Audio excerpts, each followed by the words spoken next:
The Bharatiya Janata Party government has demolished a mosque in Bihar state of India, and according to Kashmir media service, the mosque was partly demolished by the BJP administration in Sitamarhi district of the state, prompting concerns among members of the Muslim community and condemnation from opposition parties. The action took place in Bargania market area, where officials used bulldozers to remove what they claim unauthorized construction on government land. The BJP administration claimed that the part of the mosque complex has been built illegally on land meant for a government hospital. A community representative in Sitamarhi said if there was an issue about land, it should have been resolved through dialogue and proper legal process. Demolishing a religious structure, it creates fear among people.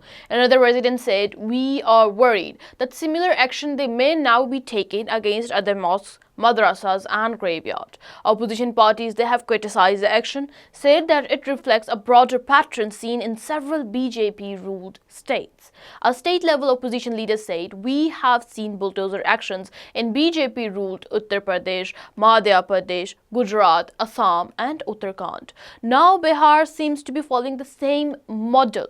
Religious places must not be target of the political messaging." Human rights groups, they have also raised questions in past caused different states, arguing that demolition must strictly follow due process and not appear selective. In Madhya Pradesh, parts of mosque structures, they were damaged in some districts, particularly after incidents of communal tension in 2022.